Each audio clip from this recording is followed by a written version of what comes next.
Chair,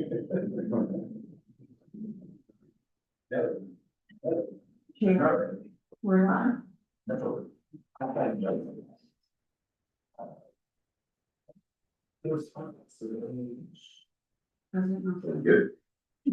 All right.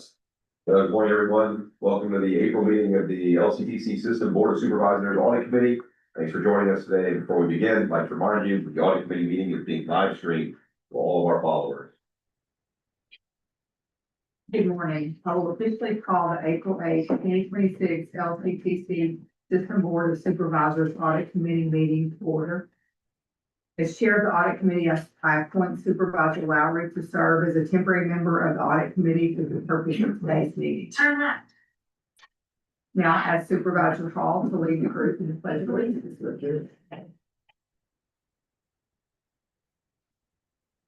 To the flag of the United States of America, and to the republic for which it stands, one nation, under God, indivisible, liberty and justice. Thank you for your writing on. Ms. Poole, I would ask you to have the roll call to establish a quorum. Yes, Madam Chair, would be happy to do so. Chair Hogan Here. is present, Vice Chair Hall Present. is present, Supervisor Moody is absent, Supervisor McConduit is absent, Supervisor Lowry Present. is present. At this time, we have a quorum, Chair. Thank you. You're welcome. Ms. Poole, has there been any request for public comment related to one of the enumerated agenda items on today's meeting agenda? This is a reminder that public comment must be related to a specific agenda item. No, ma'am, we have not had public comment. I will now request a motion to approve the December 3rd, 2025 minutes. First, okay, Supervisor Lowry first, seconded by Supervisor Hall. Motion carries. Thank you. I will now invite Jeff Fleming to review the internal audit reports, projects in progress, and additional inquiries. Thank you, Supervisor. I appreciate everybody being here. I'll jump right into it. I'd like to discuss the reports that we had at my office, LCTC internal audit has issued since we last met. I'll go through these chronologically. First was, we did another disaster recovery review at the Delgado Community College. As you recall, we've been doing these at all our colleges, focusing on the South of I-10 colleges first and working our way through. We had no reportable issues. Really, these audits are kind of where are you in the maturity process of your disaster recovery plan? Where can we help with the guidance that we have and get you further along that process? I'd like to commend Delgado. They so far, they've been kind of the best in class, I would call them, which is encouraging. That's probably a bit through experience as well. But we had our usual things. We emphasize that we're not saying, updating the call tree. You know, our colleges have a good bit of turnover. So when they have the call trees for the disaster recovery purposes, making sure those are updated. Sometimes that's one of those things that can get lost in the shuffle. You have some people in there who are no longer, employed by the college. Also testing, test your plan. You know, you think your plan is perfect until you test it. And what we recommend is you don't have to go throw the main breaker and send everybody scrambling. You can do a tabletop exercise to kind of find the gaps in your plan and where to strengthen them. But again, they were very far along in their process of having a really robust disaster recovery plan. So again, I want to commend the college there. Next, we also did a P card and travel card review at Delgado. I mention this every time, but I'll say it again, that I view this area as a very low risk. These purchase cards and travel cards have controls on them that prevent a lot of issues you would see with a credit card. They have low spending limits. The colleges are limited to a certain number of cards. It's not a ton of cards floating out there. Each transaction requires approval. The reason why we do these is the Division of Administration requires that our colleges be reviewed by internal audit at least every 3 years for the card program. So we do it because in the past, our colleges would get written up that we would not do these reviews. So I'm not going to be the one responsible for our colleges have to reply to an audit finding. And again, at Delgado, we found no reportable findings. When we do these, we usually have a few recommendations for them based on documentation being uploaded in the system. But as far as, I'll only report on some systemic issue, and we have not found that. Moving on, we did a restricted fees review at Baton Rouge Community College. Again, we're doing these at every college. They take a while, but I think this is, these projects that's worth our time, because everywhere we've gone, we've had, given them feedback to improve their processes. Restricted fees, these are the tech fee, academic excellence, building use fee. These are fees that have restrictions on them, by statute that the colleges have to abide by. So it kind of, it's not just general fund, they have to follow certain rules when expending these funds. A lot goes into it. So some of our colleges might not be aware of a restriction and have been spending in a certain manner. Actually, BRCC is the first college we've been to where we didn't have an issue specifically related to fee expenditure. The one thing we did find were some late payments to vendors, which is more of an accounting issue, but I felt like it rose to the level of a reportable issue. Because of those late payments, they had some late fees charged to these restricted funds, which would violate statute. Again, very small amounts, but I felt like it was worth reporting. The college replied, they agreed. They actually had some processes already in place that were going to correct some of these late payment issues. And what's good with the internal audit report, sometimes that's kind of the thing you need to kind of expedite the process or move some roadblocks that, like, hey, the auditors dinged us here. And we're moving forward. They're aware of all these issues. They're already in the process of correcting before we even issued our report. I don't think this is anything that's going to linger, but we'll go back maybe in a year's time and check and ensure that these late payments are no longer an issue. Their VC is actually here. Corwin, anything to add? No, I mean, I agree with, Jeff. We identified the issues and we're already actively working on addressing them. Great. And again, we're doing this restricted fee review at all of our colleges.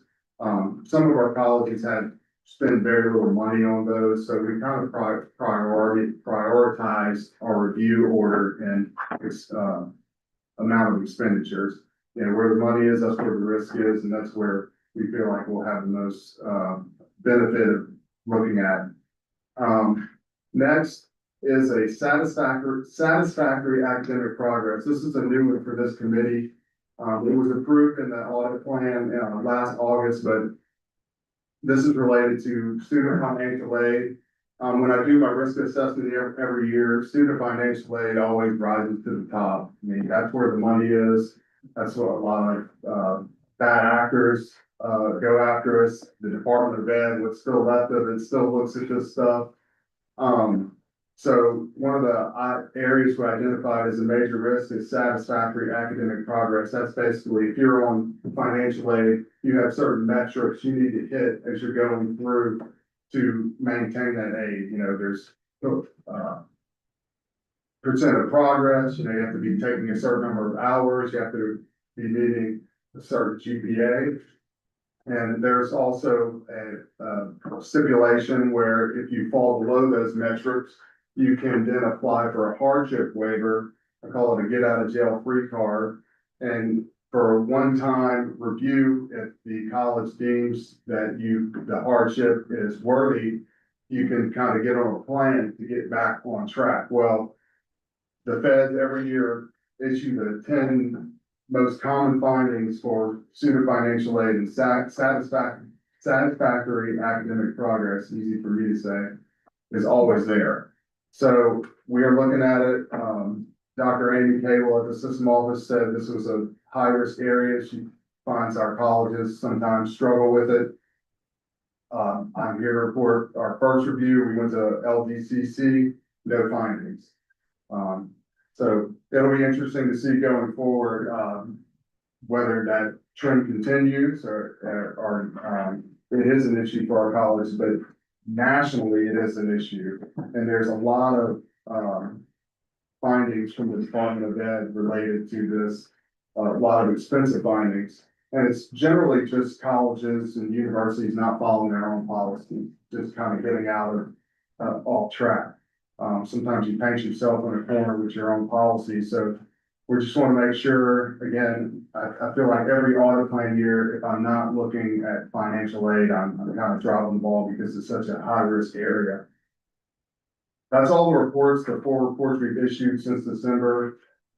We do, a lot of work for our colleges. They'll send requests for information, ask questions, can we do this? We did it, or we did this, was this wrong? None of those will produce a report. But if you ever have any questions or concerns outside of the reports we've issued, feel free to reach out and give me a call. I'd be happy to discuss those with you, but in this committee, I always just bring up the reports that we've issued. Are there any questions about those issued reports? Okay, I'd like to jump ahead to the projects that we have in progress. The first is the overload analysis at Fletcher. You probably don't know what the heck that is. Overload is what the colleges call this decision point of, okay, I have this many students wanting to take this course. I need to open a new section. Do I hire somebody else? Do I get an adjunct? Do I get instructor we already have here? Do we pay them more, open a new section? So Fletcher, they felt like their process that they were making these decisions was not where it should be. Wouldn't say they're doing it wrong or right or good or bad, but they just felt like, hey, could somebody else look at what we're doing, an outside set of eyes, and see if they could offer any suggestions, recommendations, or more importantly, can you use your time to kind of do some research for us to see if there's a better way? Because the folks who are doing this at the boots on the ground, they don't have the time, you know, to devote to, okay, I also need to handle these decisions, but I also need to come up with a whole new process. So they reached out to me and I worked it into the audit plan this year. So we've been kind of working this on the background as we go through our traditional reports. When we have time, we'll shift over and do some work on the overload analysis. Again, this is probably something that's not going to produce audit findings or the finding they need to respond to. This is just going to be, hey, this is what we found, these are recommendations, and go forward from there. So I'm not sure if it'll involve a report issue, but I probably will discuss it when we're finished our work, because some other colleges have reached out and when they heard I was doing it, so like, hey, you know, what's next? So hopefully it'll produce something that's worthy of our time, and we can apply that, because the first time you do these projects, I know when the first disaster recovery we did, I was like, oh, this is a mistake, this is too much. But now when we've done 4 or 5 of them, you get into a groove and you have your processes, and it goes a lot smoother. Again, satisfactory academic progress. We're doing Bossier Parish Community College next. We've actually gotten that started, and we'll have a report issued when we meet in August for that as well. And those are the only things we have going on officially. Like I said, we do some non-project work where we're doing research and gathering information for the colleges. But we're also starting to plan for fiscal year 26-27. I'll mention this because usually I just come to the August meeting and have this big plan for you and where did this all come from. So I usually around this time, during the planned year, I'll have people reach out and say, hey, can you help us with this? Around this time, this is when I come back and I'll reach back out to them and say, hey, you mentioned this last September. Is this still an issue for you? And then at this point, I'll start trying to put together, okay, can we help you here? This is what we can do. And our plan will start to form. And as you know, well, for the new board members, I'll send out a message usually around June asking for if you have any concerns, if you want anything specific to look at. I can put that all into the risk assessment and see what boils to the top. And that's what produces our audit plan which is presented every August. But, other than that, that's everything that's in progress. No major issues. Again, I think our colleges are doing a great job. And,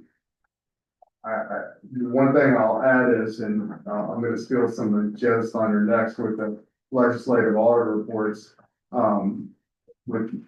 have no findings. The fact that our colleges are handling these areas, these typical areas that have issues so well, it allows us to do these projects like the overload analysis and the disaster recovery, your non-traditional gotcha type project. And kind of shift internal audit to what it should be, a strategic partner and helping the colleges. When I always say, when I get a call to do a project, it always goes a lot better than when I'm making the call than here I'm coming. So the more of those you can do, the better. Anyone else, hand it back to you. Any questions for Jeff? Yeah, we appreciate all the work you and your team are doing. All right, I'll ask, Joe Marion to review the legislative auditor reports. Yes, ma'am. Well, as Jeff so eloquently stated, we have no findings, which is a good thing. 4 reports were issued, the system report was issued with no findings. We have thankfully been without any findings for some time. Every now and then, maybe one minor may come up at a college level that gets addressed. I'd like to thank Shannon Sedberry, who's our chief financial officer, and Gerald Mayhew, her assistant, who works at the board office to help guide all this. What they really do is work to implement and help provide guidance, as our CFO here from BRCC can testify, to all our colleges to make it easier on them. We get information from the state regarding all kinds of actuarial computations, property controls, issues, and things like that, that we compile on their behalf to help them facilitate the audit. And it makes it easier on us, and it makes it easier on the auditor's office to come in and do audits. I dare say they really like to audit us, because we have our stuff together. So again, with that said, thank them. And to give you some idea, it's not always a one and done in terms of what's being required to be reported in audit reports. And I was just texting Shannon, our CFO, what number of GASB standard did we start off with when we started back in 1999, 2000? That was standard GASB Governmental Accounting Standard 3334. We are currently at 103. We don't make those standards, they're imposed upon us, and it requires us to continually change our reporting structure. So my point in all that is that it's always an evolving process that we get audited by and have to keep up on top of to make these reports helpful, useful, and audit free. And that basically is it with regards to audit.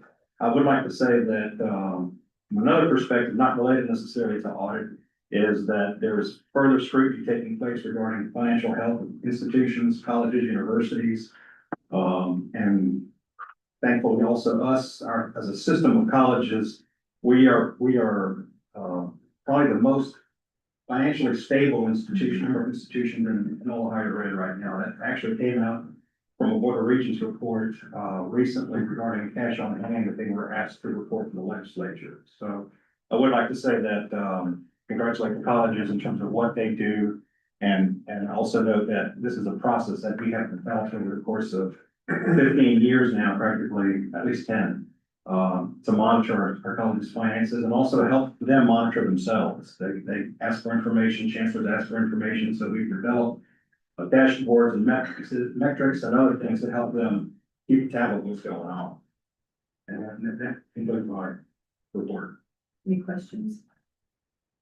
No findings, no questions. Makes my job easy. Thank you so much.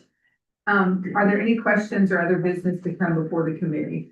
One thing I want to mention here is, for the board members in the room, your financial disclosures are due May 15th, so tell your friends. If you want, if you have any questions about it, you can send it to me, I can review it, I can even deliver it to them. If you don't trust the electronic system, I'd be happy to do that, but just remember, May 15th. Very important. Long state tax. I can't help you with that. We were trying to. All right, thank you. Well, this concludes our business. I'll ask for a motion to adjourn. Motion. Okay, motion by Supervisor Hall, seconded by Supervisor Lowry. Motion carries. Thank you.